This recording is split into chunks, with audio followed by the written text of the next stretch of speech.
Open your Bible in the book of Ephesians.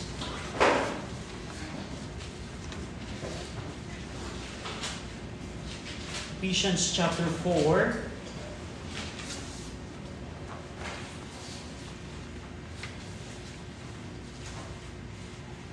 Ephesians chapter 4, verse 1 to 6. So every Sunday morning po, pinag-aaralan po natin ang book of Ephesians at tayo po ay nasa ikalawang division na po ng book of Ephesians. Alam natin po na ang book of Ephesians po ay nahahati into two divisions. Yung pong practical application, kung saan ipinakita po ni Pablo yung position ng mga mananampalataya kay Jesucristo sa makalangit na lugar. At ikalawang bahagi po yung pong practical application na kailangan nating lumakan kasama si Kristo dito po sa mundong ito. At tandaan po natin that precepts leads to practice. Now, tandaan po natin na ang mga katuruan ay dapat magre-resulta ito ng ating paggawa. Kung paano tayo tinuruan, ay kailangan din tayong gumawa. At dito, yung pagtuturo ni Apostle Paul ang naghanda upang sa kanyang mga iuutos sa ikalawang division. In the indicative mood prepares for the imperative mood. Kaya po, in Ephesians 1-3, in-establish po ni Pablo yung doctrinal teaching. At in Ephesians 4-6, dito ipinakita ni Pablo, ito yung mga practical application na kailangan gawin. At ngayong umaga po, titingnan po natin this morning in Ephesians chapter 4, verse 1-6. By the way, yung Ephesians 4 po, yung ikalawang bahagi po ng book of Ephesians, yung pong verse 1 hanggang verse number 16, ito po yung naglalaman ng tating paglakad sa loob ng simbahan. Naalala niyo po last week yung ating pong introductory sa doctrinal, sa practical application po ng book of Ephesians. Nalaman natin na meron pong 5 klaseng paglakad na ipinakita dito si Pablo in Ephesians 4-6. At yung unang section po ng practical application ay makikita natin sa chapter 4, verse 1-6, kung saan ipinakita na paano tayong mga mananampalataya dapat lumakad sa loob ng simbahan. Ano yung dapat nating pamamaraan, lakad, kung tayo ay church member. At dito po sa Ephesians 4, 1-16, this section, yung unang bahagi po nito ay nagpapakita ng unity in the church, na kailangan meron tayong pagkakaisa, at yun po pag-aaralan natin this morning. At yung ikalawang bahagi po, yung verse 7-16, kung merong unity in the church, meron ding diversity in the church. Merong pagkakaisa sa simbahan, at meron ding pagkakaiba-iba sa loob ng simbahan. At yun ang titingnan natin sa section po na ito. But today, nakapokus po tayo sa verse 1-6, na ito'y nagpapakita kung tayo ay church member, kung ikaw ay mananampalataya na nalaman mo ang position, yung blessings mo na meron ka kay Jesucristo, according sa Ephesians 1-3, ano ang dapat nating paglakad sa loob ng simbahan upang tayo ay magkaroon ng pagkakaisa. If you are a church member, ibig sabihin, ikaw ay saved, at ikaw ay nabautismuhan, ikaw ay member ng church na ito, inaasahan ng Diyos na ikaw at ako ay mag-contribute o pilitin na mapanatili ang pagkakaisa ng ating pong simbahan. At yun ang titingnan natin. Basahin ko po yung verse number 1 hanggang verse number 3 at sundan niyo po ako sa inyo pong mga Bible. Ephesians 4, 1-3, I therefore, the prisoner of the Lord, beseech you that ye walk worthy of the vocation wherewith ye are called, with all lowliness and meekness, with long-suffering, forbearing one another in love, endeavoring to keep the unity of the Spirit in the bond of peace. Tayo pong lahat ay lumuko at manalangin. Ama naming Diyos po na makapangyarihan sa lahat, kami Panginoon ay lumalapit po sa inyo, nananalangin na bigyan nyo kami ng tulong na maunawaan, Panginoon, ang book of Ephesians, especially in Ephesians chapter 4, na nagtuturo, Panginoon, ng pagkakaisa sa inyo pong simbahan. We're praying, Ama, na bigyan nyo kami ng tulong na maunawaan ito, ang tamang interpretation upang mai-apply po namin ito sa aming pong mga buhay, sa aming pong church life, Panginoon. We pray na bigyan nyo kami ng tulong at pangunguna At I pray din naman na kung sa aming kalagitnaan ay meron pong hindi ligtas, kayo, Panginoon, magpaunawa ng Ebanghelyo po sa kanila.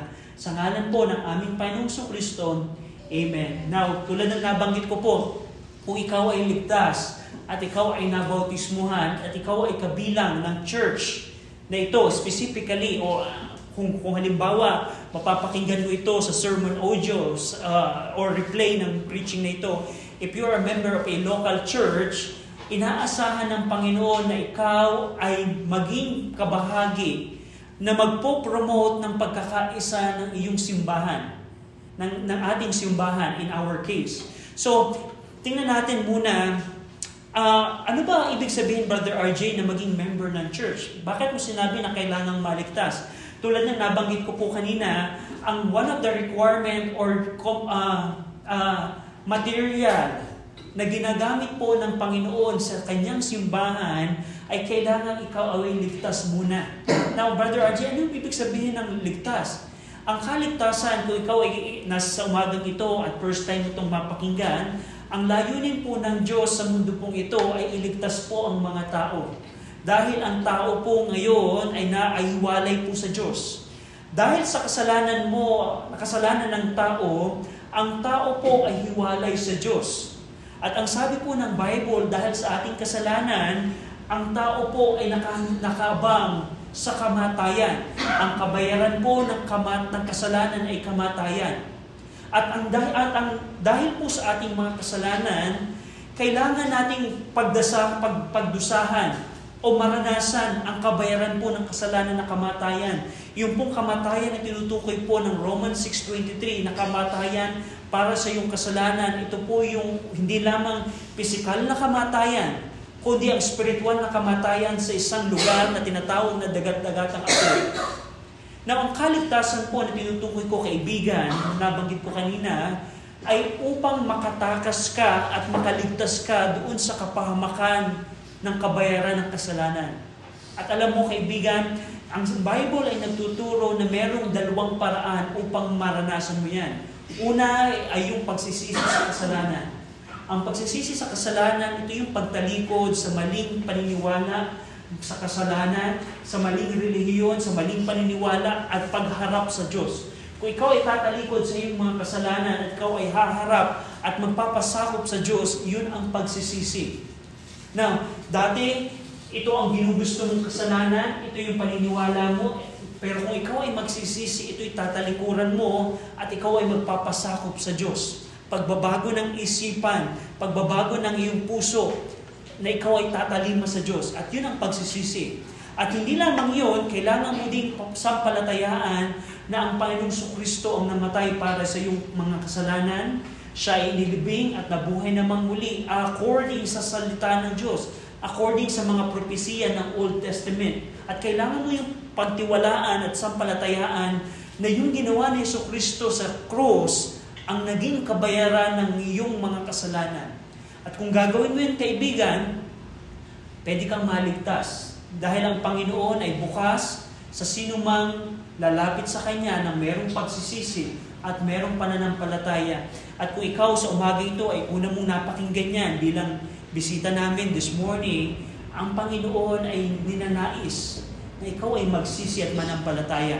Pero sa mga church member this morning, ang mensahe ng Panginoon ay para sa iyo at para sa akin kung ikaw ay church member, na pagkatapos nating malaman, church member, na meron pala tayong mga pagpapala, na meron pala tayong katatayuan according sa Ephesians 1-3, inaasahan ng Diyos na ikaw at ako ay lumakad sa ating simbahan, sa loob ng simbahan, upang mapanatili ang pagkakaisa.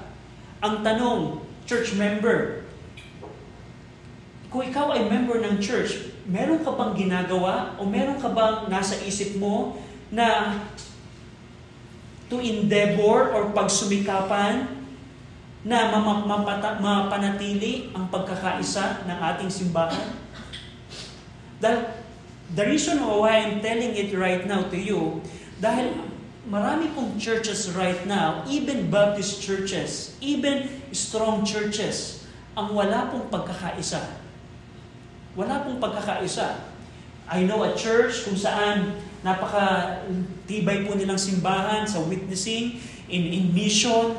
Pero pag tinignan mo yung sa loob ng kanilang church, kung saan yung mga members ay nagtatalo, wala pong pagkakaisa. At yun po ay against sa sinasabi po dito ni Apostle Pablo. Now, ang tanong, mga mananampalataya, ano ang dapat nating gawin kung ikaw ay church member upang mapanatili at mapagsumikapan natin ang pagkakaisa? Tingnan natin po ang Ephesians 4. Ephesians chapter 4 verse 1, sabi po dito ni Paul, I therefore, the prisoner of the Lord, beseech or exhort you, Ephesians believers, that you walk worthy of the vocation wherewith ye are called. Natandaan po natin, si Apostol Pablo po ang nagsasalita po dito. At ang kanyang kinakausap po dito ay yung pong mga mananampalataya na nasave sa Ephesus. Now, kung nandito po kayo kanina sa ating pong Teen Sunday School, nakita natin po yung mga Ephesians believers. 10 years before po, years before po may sulat po ito. At dito makikita natin na sabi ni Pablo sa kanila, pagkatapos ninyong malaman ang inyong mga pagpapala at inyong mga katatayuan, I therefore, the word therefore is a concluding word, meaning, sino sa inyo nakapag-experiment na sa school? Halimbawa, nag-eksperimento kayo, yung kandila ay may apoy, pero pag tinakluban nyo ito ng jar or baso, namamatay yung apoy. So, pag sinulat nyo ang experiment, I therefore conclude that fire needs oxygen or air in order na magkaroon ng apoy. So, paano ka nagkaroon ng conclusion? Kung pagkatapos mo maobserbahan yung pangyayari, ikaw ay magkakaroon ng conclusion. At dito, Paul was concluding. Nang sabi ni Paul, church members, makinig dito, Jackie Beth, makinig. Church member, pagkatapos ninyong makita ang inyong mga pagpapala sa makatuwid, ito ang aking ini-exhort. The word beseech there is exhort, meaning exhortation. Na kailangan ninyo na lumakad worthy of the vocation wherewith ye are called. Dito ginamit ni Pablo yung phrase na the prisoner of the Lord. I am the prisoner of the Lord. Upang patunayan na meron akong worthy ng paglakad, katulad ng ine-exhort ko sa inyo, ginamit dito ni Pablo yung term na ako ay presinto o preso ng Panginoon. Actually, sa original, yung phrase na the prisoner of the Lord, ito po ay mas tamang, ito po ay kahulugan na parang, I am the prisoner in the Lord. It's the same thing. Yung the prisoner of the Lord is the same phrase na I am the prisoner in the Lord. Sa original po, iba po yung Ephesians 3:1 na the prisoner of Jesus Christ, yung preposition na of, ay iba po doon sa preposition ng Ephesians 4:1. Dito po in Ephesians 4:1, ipinapakita po dito ni Pablo yung kanyang sariling lakad sa Panginoon, in the Lord. I am the prisoner in the Lord or of the Lord, in the Lord. Bilang kanyang paglakad. So dito gusto kong tingnan natin, parang ganito po. Ini-exhort ni Pablo yung Ephesians church member, Ephesians, lumakad kayo sa Panginoon. Dahil ako'y lumalakad sa Panginoon bilang kanyang preso. Yan ang sinasabi dito ni Paul. I'm exhorting you, Ephesians, na lumakad kayo sa Panginoon dahil ako ay lumalakad sa Panginoon bilang kanyang preso, bilang kanyang prisoner. Yun ang sinasabi dito ni Paul. At dito, sabi ni Paul, I beseech you that you walk worthy of the vocation.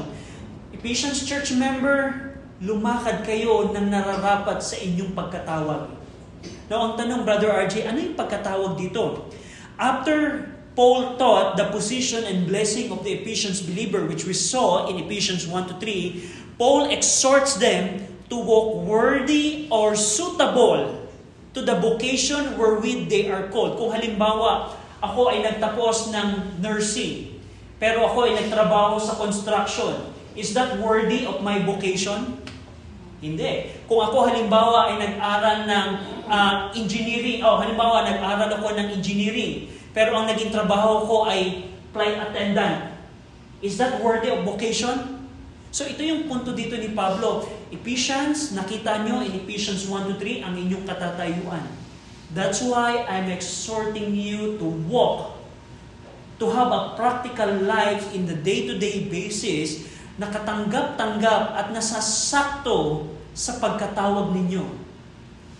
Ang tanong, mga mananampalataya in our time, in our application, kung i-evaluate natin ang iyong buhay, o evaluate nyo ang inyong sariling buhay, ang inyo bang ginagawa sa pang-araw-araw ay katanggap-tanggap, ay naaayon sa pagkatawag ng Panginoon sa atin? Binanggit ng Ephesians 1-3 na ikaw ay anak ng Diyos. Ikaw ay binigyan ng mana ng Diyos. Ikaw ay tinawag ng Diyos. Ikaw, halimbawa po, go over Ephesians 1-4. Ephesians 1 verse 4, according as He had chosen us in Him before the foundation of the world, that we should be holy and without blame before Him in love. Napag-aralan po natin previously na tayo ay tinawag ng Diyos upang tayo ay maging walang kapula-pula at banal sa harapan ng Diyos. Yan po ang vocation po natin. Yan po ang katatayuan mo at ikaw at ako. Yan ang katatayuan natin. Na ang tanong, Christians, kung titingnan mo yung buhay right now, ang buhay mo ba ay naayon sa pagkatawag ng Diyos sa iyo? Naayon ba ang pagkatawag ng Diyos sa buhay, ang pang-araw-araw mong ginagawa? Now, examine natin ang iyong pinapanood. Examine natin ang iyong pinapakinggan. Examine natin ang mga taong kinakasama mo at yung mga bagay na ginagawa ninyo. Examine natin ang ating pang-araw-araw na buhay. Yun ba ay naaayon sa pagkatawag ng Panginoon sa atin? At yun ang message dito ni Paul. The word vocation is kleseos, means calling. Now this is one of the three things that Paul prayed for the Ephesians believer in Ephesians 1:18. He also described this vocation in Ephesians 4 verse 4-6, which we're going to see later on. Mapapansin natin in verse 4 of chapter 4, there's one body and one spirit, even as you called in one hope of pure calling. So binanggit po dito ni Paul yung calling na ito. Now dito, Paul ini-implies po dito ni Paul that the believer's practice should align with the position he has in Christ. At dito, if we compare scripture by scripture, if we go over Colossians 1:10, if we go in Colossians 1:10, in Colossians 1:10,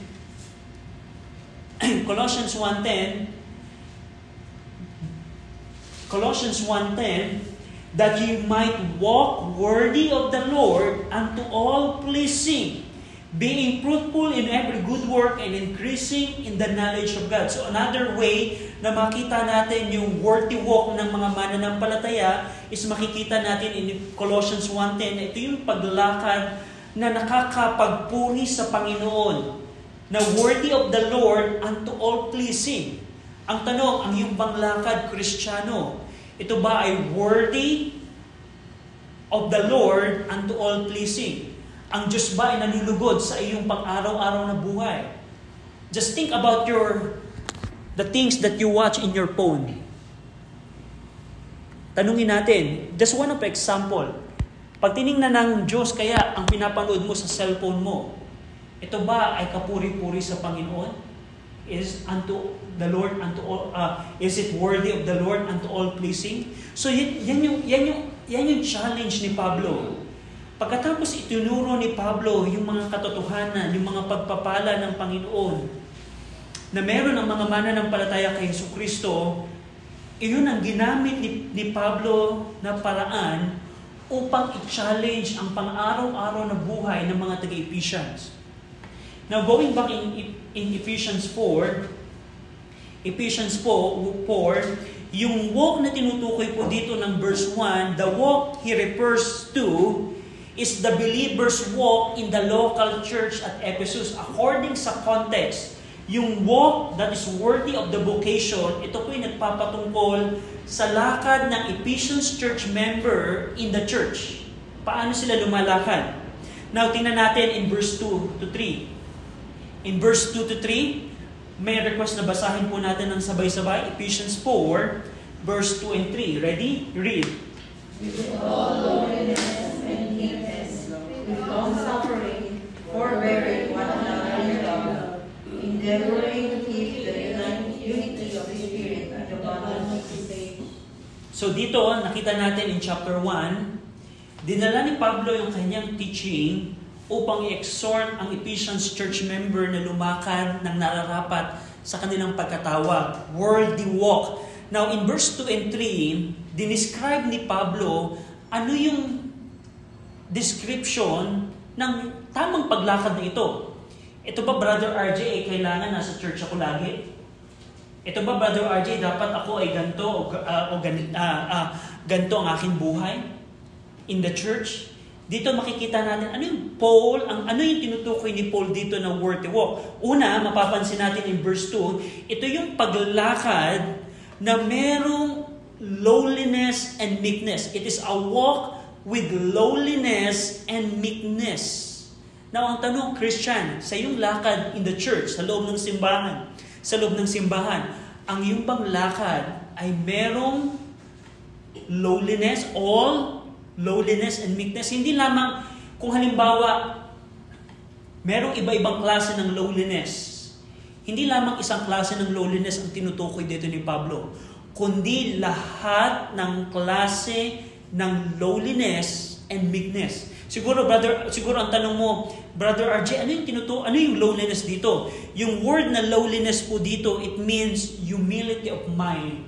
When you say lowliness, ito yung humility na nasa isip mo. Na meron kang constant thinking na mababa ka. Humility of mind. Na kung halimbawa ako, maglalakad ng palaging ganito. That's outward proud or pride, outward pride. Pero yung lowliness, yung word na lowliness, hindi ito makikita sa yung exterior. Una tigit sa lahat, ito yung nasa isip mo. Na on your mind, you are humble. Paul was not referring sa kanyang action, pero yung lowliness dito na tinutukoy in the original, it means humility of mind. And the word meekness, praotetos, it means gentleness or mildness. Ito na ngayon yung panglabas. Yung sa isip, ito yung lowliness. Yung panglabas, ito yung meekness. Ito yung pagiging gentle or mild. Now, ito po ay yung word na meekness, it encompasses the concept of being submissive to God and man. Pag sinabing ikaw ay meek, meron kang attitude na you are submissive. Hindi lamang sa Diyos, kundi sa tao. Submissive, subjection. Yan ang word ng meekness. Now dito, in-explain ni Pablo, tanong, Paul, binanggit mo kanina na kailangan namin lumakad ng ayon sa aming pagkatawag. Paano kami lalakad? Ang sagot, unang sagot ni Pablo, kailangan yung inyong lakad sa church ay meron kayong all kind or all type of lowliness. Lowliness. Ano yung lowliness? Ito yung humility sa isipan. Ito yung humility sa iyong isipan. Hindi ka pa man kumikilos, nasa isip mo na ikaw ay mababa. Kung titingnan mo ang iyong sarili, mababa ka. Kung ikukumpara mo ang iyong sarili sa ibang church member, ikaw ay mababa. And not only that, not only the humility of mind, but also meekness. Ito yung gentleness or mildness na handa ka laging magpasakop. That's the attitude of a meek person. Handa ka laging magpasakop. And that's one of the description ng worthy walk. Inaasahan ng Diyos, kung ikaw ay church member, inaasahan ng Diyos na tayo ay magkaroon ng lakad na merong all lowliness and meekness. Now, not only that, in verse 2 also, Paul, anong ibig sabihin mo ng worthy walk? Nakita natin, ito yung pala yung lakad na merong all lowliness and meekness. Pangalawa, it is a walk with long-suffering, makrotimias in Greek. The word long-suffering, it means endurance or forbearance. The word long-suffering, na ito yung paglakad sa Panginoon, sa simbahan, with long-suffering in the church. Now, sa ating pong ministry, sa ating pong paglilingkod, alam niyo po ba na kailangan ng long-suffering or endurance? Maraming pagkakataon po na pwede ka nang tumigil sa paglilingkod sa Panginoon because of the persecution, because of the troubles, because of the affliction. Pero kung ikaw ay tamang lalakad sa church, magkakaroon ka ng endurance. So, yan ang ingredients ng tamang paglakad sa Panginoon, kasama ang Panginoon in the church. Lowliness and meekness, and also long-suffering. Now, ito pong three qualities nito, yung lowliness, all meekness, and long-suffering, ito po ang kinakailangan ng mga church member upang gampanan yung verse number 2, forbearing one another in love, that's first task, and the second task is endeavoring to keep the unity. So gusto kong pansinin ninyo na merong tatlong kwalidad na kailangan ng tayong church member upang magampanan natin yung dalawang task to promote unity. Una, forbearing one another in love, and pangalawa, endeavoring to keep the unity in the Spirit. Now, ano yung tinutukoy dito ni Pablo na forbearing one another in love? The word forbearing, it means anakomenoi. It means to hold oneself erect or firm, or to sustain, or to bear with, or to endure with. Now, halimbawa po, meron ako ditong malaking poste ng kawayan. Halimbawa, na matutumba na. Halimbawa, yung kawayan ay patumba na o pabagsak na sa direction ito. Yung word na forbear, it's hahawakan ko to at pananatiliin ko tong nakatayo. That's the word forbearing, anakomenoi in Greek. It means to hold oneself erect and firm, to sustain or to bear with or to endure with. Sinabi dito ni Paul, utos niya sa mga Ephesians believers, ang tamang paglakad ayon sa ating pagkatawag is kailangan pala ang church member ay nagpo-forbear one another. Yung one another po dito na tinutukoy, ito po yung mga church member at Ephesus. In application, in our time, if you're a church member, kung meron kang church member na alam na patumba, katulad ng isang kawayan, it is your task and my task to forbear or to make that person stand firm or erect. To sustain or to bear with. Yung object ng word na verb na forbearing is one another. Ibig sabihin, ito po yung mga fellow church members. Now, in application, church member, it is our task, you and me, ay merong task na kung merong church member na natutumba, in what way, Brother RJ? Probably dahil sa affliction, dahil sa pagsubok, or probably natutumba in a way na nakakalimutan niya na ang Panginoon. Katulad ng ating ilang mga mananampalataya na ipag-prepare natin na prayer request natin, Bambi. Na pag may church member na nakita natin na parang patumba na, it's our duty to forbear. Na tayo yung hawak upang ito'y mapanatiling nakatayo. At yan ang duty mo at duty ko bilang church member. At yung action na ito na forbearing one another, hindi mo to gagawin dahil ito'y requirement. Hindi mo to gagawin upang magkaroon ka ng blessing or for material return. Ito ay gagawin mo to forbear one another. Ang ground kung bakit natin ito gagawin ay ang pag-ibig. Sabi doon, forbearing one another in love. Na kaya mo gagawin na i-forbear o buhatin at tulungan ang isang church member na patumba na ay dahil sa pag-ibig. Hindi mo ito gagawin dahil, bibigyan ba ako ng pera niyan pagka yan ay tinulungan ko? Yan ba ako ay tutulungan din kapag ako naman ang may problema? Hindi ganun ang dahilan. Sabi ni Pablo, ang tamang lakad sa church ay kailangan sa pamamagitan ng pag-ibig, i-forbear mo ang kapwa mananampalataya na church member. The word love there is agape. Ito po yung klase ng pag-ibig na is often described as selfless, unconditional, or sacrificial kind of love.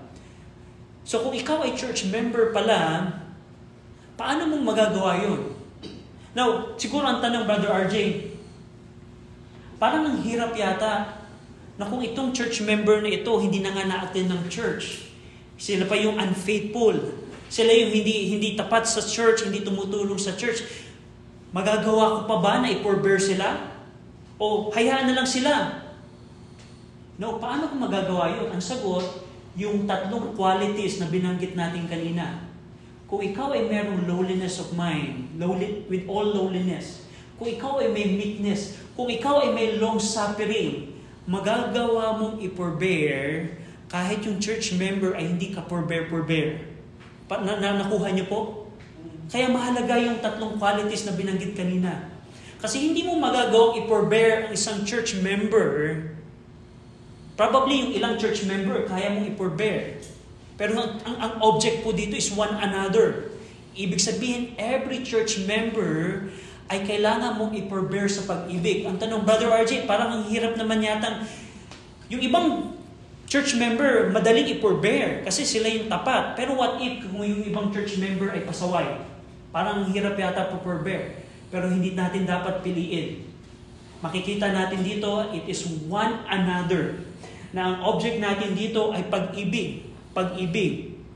So not only that, not only forbearing ang ating task, yung forbearing po dito, dinidescribe po ni Paul dito yung details ng tamang paglakad. Tamang paglakad sa simbahan. And one of that is forbearing. And the second task na kailangan nating malaman is in verse number 3. Verse number 3, endeavoring to keep the unity of the Spirit in the bond of peace. Not only forbearing one another, kundi yung endeavoring to keep the unity. The word endeavoring is podasontes. It means to use speed and effort, to be diligent, or to exert oneself. Yung the word na endeavoring, ito yung parang ginagawa mo yung isang bagay na hindi lamang kung halimbawa ako'y nagwawalis. Ako ay nagwawalis dito at ang aking pagwawalis ay parang tamlay na tamlay ako. Ay, ako na naman ang inutusan, magwawalis na naman ako. Hindi po yung endeavoring. Yung endeavoring dito is yung meron kang i-exert na lakas, meron kang i-exert na effort upang gawin yung isang bagay. At dito, ang pinagagawa dito ng Panginoon is to endeavor to keep the unity. You need to make effort to use speed or to be diligent in order to keep or mapanatili ang pagkakaisa ng simbahan. Now, ang tanong, Christians, do you endeavor? Do you exert effort? Do you use speed or are you diligent to keep the unity of the church? Do you endeavor? One thing is sure, bilang practicality, if you are a church member at you are not faithful in church attendance, you're not endeavoring to keep the unity of the Spirit, of the church, the unity of the Spirit. Kasi kung halimbawa ako, church member, ako hindi faithful, minsan attend ako, minsan hindi ako attend. Do you think ako ay nagsusumikap na mapanatili ang pagkakaisa ng ating simbahan? Or probably ako pa ang magkokos ng discouragement ng ibang church member. Probably sasabihin ng ibang church member, oh, si Brother RJ hindi na-attend ng church, so ako din, hindi na din ako attend ng church. So that's one of the application na makikita natin sa katotohanan ito. Pero ang tingnan natin po, mga mananampalataya, ikaw at ako ay merong task. Tandaan niyo po, ito po ay duty ng isang church member. Ito ang tinutukoy ni Pablo na tamang lakad na tanggap-tanggap sa ating pagkatawag. na kailangan kong pagsumikapan na mapanatili ang pagkakaisa ng ating simbahan. Ang tanong, do we do that? That's the challenge sa bawat isa po sa atin. Ang bawat isang church member ay kailangang maging diligent to give effort na mapanatili ang pagkakaisa ng simbahan. Yung pong unity dito na tinutukoy ng simbahan, this unity is called the unity of the Spirit. Nung ibig sabihin nito, Brother RJ, dahil itong unity na ito is only possible by the presence and work of the Holy Spirit. Na kung ang church ay composed ng mga taong may banal na espiritu at composed din ang church ng mga taong walang banal na espiritu, it is impossible. It's so hard to have unity. Kung halimbawa ang church ay merong membership na 100, kung ang 50 doon, kung halimbawa 20 of those 100 ay saved, and 80 of those 100 ay hindi ligtas, walang banal na espiritu, do you think there will be a unity there? I don't think so. There will be no unity there because it is called the unity of spirit. Not only that, this unity comes from God in the believer's common salvation. Pero kung halimbawa ang church ay composed ng 100 na ligtas, meron bang magiging unity doon? Yes. And also, itong unity na ito yung, this unity should also be the goal of the church. Tingnan niyo po in Ephesians 4:13. Basahin po natin yung Ephesians 4:13. Ready? Read. Till we all own the unity of the faith and of the knowledge of the Son of God, unto a perfect man, unto the measure of the stature of the fullness of Christ. Salamat po. Ito pong verse 13, binalikan po ni Pablo yung unity. And we're going to talk about that. So, nakita natin dito mga mananampalataya, before I miss it, in verse 3, binanggit dito ni Pablo, anong atmosphere, paano natin masasabi na merong unity ang church? Anong klaseng atmosphere? Binanggit ni Paul doon, in the bond of peace. Kung ang church ay merong kapayapaan, halimbawa ganito, just think about, halimbawa ang church natin ay ganito, merong desisyon, kung magkakaroon tayo ng pastor, ang pastor ay nagdesisyon na ganito ang desisyon natin. Pero ang nangyari, yung kalahati sabi, parang pangit yata yung pastor, hindi natin gagawin yan, wag ganyan. Pero yung kalahati, may opposition at merong sumusuporta, merong nag-o-oppose. At meron ng kaguluhan. Do you think that's a unity? No. Ang klase ng atmosphere, ang atmosphere ng unity na tinutukoy dito ni Pablo ay mapapatunayan kung ito ay nakakapit sa kapayapaan. The atmosphere of this unity is that it should be bound to peace. Kung paano si Pablo ay nakatalikala at hindi makakaalis doon sa kanyang kulungan nung sinulat niya ito, ang sabi ni Paul, kailangan yung kapayapaan din sa inyong pagkakaisa ay hindi mawala. So dito, nakita natin yung tatlong qualities. Tatlong qualities, all lowliness, all meekness, and long-suffering. At kung meron kanyan, Christians, madali na para sa iyo yung nagawin yung unang task to forbear one another. Na pag ang isang church member ay malalaglag, ay hindi nakakapagpatuloy, merong affliction, merong problema, kaya mo siyang patayuin, tulungan sa pamagitan ng pag-ibig. That's first task. Pangalawa, pagsusumikapan mo na mapanatili at maingatan ang pagkakaisa ng Espiritu sa pamamagitan sa kapayapaan. So, dito, yan ang exhortation ni Pablo. Now, in verse 4 to 6, basahin po natin ng sabay-sabay. In verse 4 to 6, ready? Read. There is one body and one Spirit, even as ye are called in one hope of your calling. One Lord, one faith, one baptism, one God and Father of all, who is above all, and through all, and in you all. So, tandaan po natin, ito pong verse 4 to 6, nasa focus pa rin si Pablo, nakafocus pa rin si Pablo dito yung sa exhortation niya na pagkakaisa ng Ephesians Church. Kailangang magkaisa kayo. At dito, Paul follows his exhortation with the list of 7 unities. 7 unities. Kanina, sinabi ni Paul, you need to be united. At dito, naglista si Pablo ng 7 pagkakaisa. Una, binanggit niya dito, one body. It is, yung one body po dito na tinutukoy, it is the local church at Ephesus, kung saan yung mga Hudyo at mga Gentiles na mga mananampalataya ay kabilang. Sila ay isang katawan.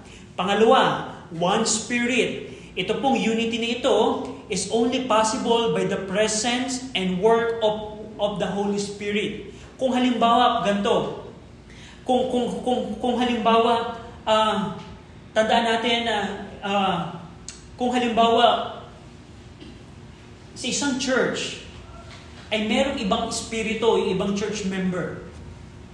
Tandaan natin, if I'm not mistaken, in his epistle sa Corinthians, sa sulat ni Paul sa Corinthians, sabi ni Paul, huwag kang tatawag, ingatan nyo na yung ibang espiritu ay makapasok sa inyo. If I'm not mistaken in that passage. Pero ang point natin dito, kung halimbawa tayong church members, ay merong espiritu tayo na sinusundan ng iba. Probably spirit of the word, probably spirit of the devil. It's impossible to have the unity.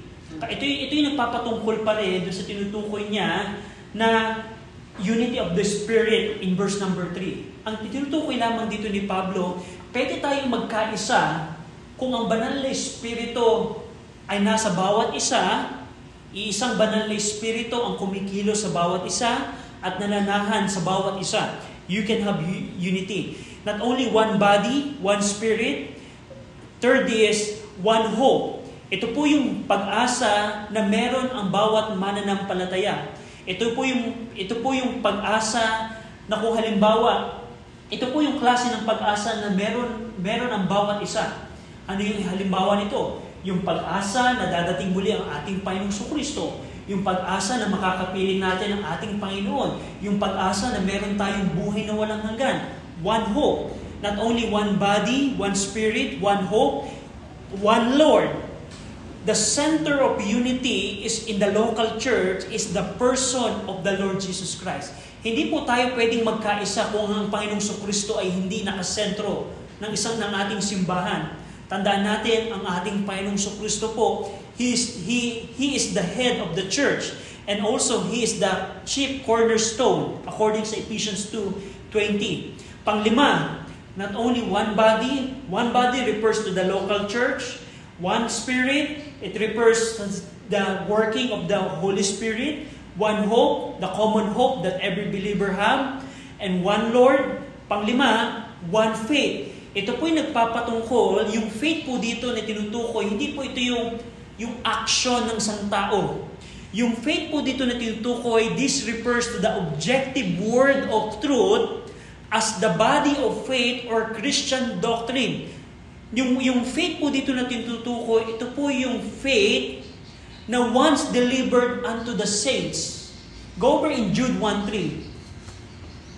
In Jude 1:3, yung faith po dito na tinutukoy, hindi po ito yung parang si Brother RJ na nampalataya kay Jesus Christ. Si Sister Lot na nampalataya din kay Jesus Christ. Isa yung aming pananampalataya. Yes, that is faith, pero hindi po yung faith na ito tinutukoy dito ni Pablo. According sa context, ang tinutukoy po dito ni Pablo is katulad ng binanggit ni Jude in 1:3. Jude 3, basahin po natin ng sabay-sabay. Jude 3, ready? Read. Beloved, when I gave all diligence to write unto you of the common salvation, it was needful for me to write unto you, and exhort you that you should earnestly contend for the faith which was delivered unto the saints. So yung faith po dito na tinutukoy ni Pablo, it is the faith which was once delivered unto the saints. Ito po yung mga katuruan na Jesucristo na pinangaral ng mga apostol at ngayon isinulat po ng mga apostol at mga writers na meron tayo. Ito po yung faith. The Christian doctrine is the faith. It is the objective word of truth as the body of faith. Paano natin nasabi yon? Kasi kung titingnan niyo po yung Ephesians 4 verse 13, yung word na faith po doon ay tinutukoy pa rin is yung Christian doctrine. Till we all come in the unity of the faith. That refers to the Christian doctrine. So according sa context, yung one faith po dito na tinutukoy is ito yung pananampalataya ng mga katuruan ng Jesucristo. Now, ang application parang ganito. Do you think mayroon tayong pagkakaisa kung halimbawa yung iba sa atin ay mayroong false doctrine? Definitely hindi. Kung halimbawa mayroong ibang church member na nagtuturo ng mga doctrine na taliwas sa doctrine ng Panginoong Jesucristo, definitely there will be no unity. So one body, one hope, one Lord, one faith. Pang-anim, one baptism. Ito pong baptism na ito, this is the baptism of John. Ito pong one baptism, it refers to the baptism of John, that this baptism is the one that the one Lord received. Sino yung one Lord? The Lord Jesus Christ. Remember in Matthew 3 verse 15 to 17, the one Lord received this one baptism. At anong ginawa? This is the baptism also that the Lord's disciples and apostles received and perpetuated. Yung one baptism na ito yung klase ng baptism na tinanggap ni Jesus Christ. At yung mga disciple ni Jesus Christ, tinanggap din yung one baptism na ito. At itong one baptism na ito ay kanilang pineperpetuated. At itong one baptism na ito, anong baptism ito? Itong klaseng baptism na ito is the immersion of people who profess faith in the Lord Jesus Christ and show the fruit of repentance in their lives. That is the requirement of John the Baptist when he baptized the people nung panahon niya. Now, in application, I want to have an application with this baptism. The baptism of our time right now is totally different from the baptism of John. I remember a big church in Laguna, kung paano yung mga kabataan, around 6-year-old, nakapila sila sa baptistry, babautismuhan, at nagtatawanan lamang sila. Probably they don't have any clue kung ano yung gagawin nila. Pero si John the Baptist, nung bago bautismuhan ni John the Baptist yung mga tao na gustong magpabautismo sa kanya, kumuha siya muna ng ebidensya ng pagsisisi. At ngayon, ang tanong, yung ganong klaseng bang baptism ay pareho pa rin ng panahon natin ngayon? Probably no. Most definitely no. Pero yung one baptism dito na tinutukoy, it is the baptism of John. And lastly, in verse 7, one God and Father of all. One God refers to the Father of all, meaning ang Diyos Ama, the first person of the Triune God, siya po ang Ama ng lahat. Siya po ang Ama ng mga ligtas ng Old Testament at ng New Testament. Siya po ang ating Heavenly Father. At binanggit dito ni Paul that He is above all, meaning He is sovereign above all. He is through all, meaning He works through all. Siya ay kumikilos sa lahat ng bagay. And lastly, He is in you all, meaning He abides in you all, church members. So, ito po ang pagkakaisa, 5 pagkakaisa na binanggit dito ni Pablo. Now, bilang challenge, church member, ang challenge dito is, paano yung lakad mo sa church? Yes, ligtas ka. Yes, meron kang mga pagpapala, meron kang katatayuan, pero ang tanong, kumusta ang lakad mo sa church? Do you forbear one another, other member in love? Pag may nakita kang church member na natutumba katulad ng isang kawayan o isang poste, ikaw ba ay merong pagdudumali na itayo siya sa pag-ibig? And pangalawang challenge is, do you endeavor to keep the unity of the church? Tandaan niyo po, ang church po, katulad ng halimbawa ng Corinth Church is one of the example na isang simbahan na meron pong disunity o wala po silang unity. Pero nakita natin this morning na ang tamang paglakad pala kasama si Kristo sa loob ng simbahan ay kailangan pong pagsumikapan na maingatan ko ang pagkakaisa ng simbahan. Ang tanong, do you do that? Do you do that? Tayo pong lahat ay manalangin. Ama naming Diyos, salamat Panginoon sa inyo pong salita na aming napakinggan. Salamat Panginoon sa mensahe